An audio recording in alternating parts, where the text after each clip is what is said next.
কাঁচা আমের কিভাবে তোমরা শরবত বানাবে বা আইসক্রিম করে খাবে। গরমের দিনে সেটা খুবই উপকারিতা এবং শরীর ঠান্ডা থাকবে এবং খুবই টেস্টি।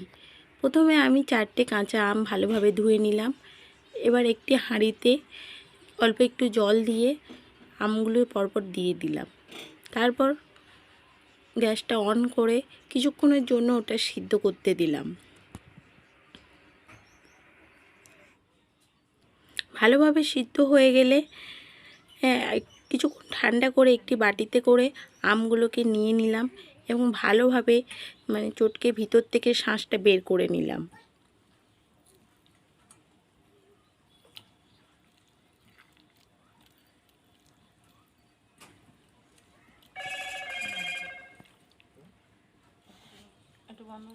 তারপর তাতে একটু ঠান্ডা জল, পরিমাণ মতো চিনি,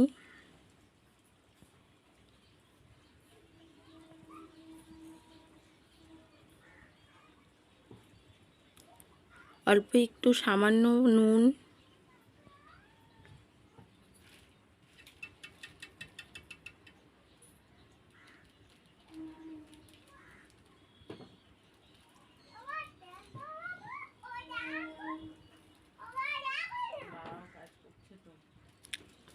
আর জলজিরা ওর সাথে অ্যাড করে দিলাম।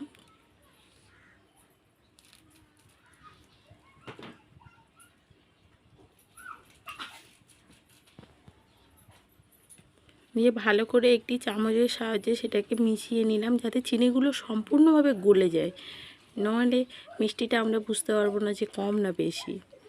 তারপরে একটি চামচের সাহায্যে একটা আইসক্রিম মেকারের ভিতরে ভালো করে প্রত্যেকটা আইসক্রিম মেকার আমি ভালোভাবে ভর্তি করে নিলাম। নিয়ে ঢাকা দিয়ে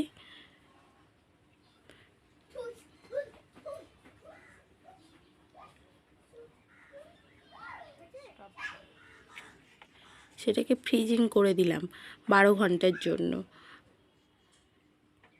ফ্রিজের ডোরটা বন্ধ করে দিলাম।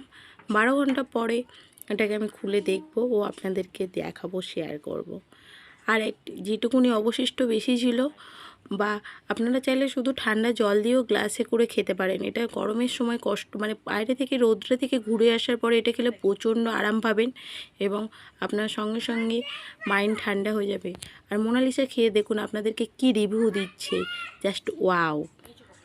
তাই বলছি আপনারা এটা করে খেয়ে দেখবেন এবং শেয়ার করবেন, লাইক, কমেন্ট, শেয়ার।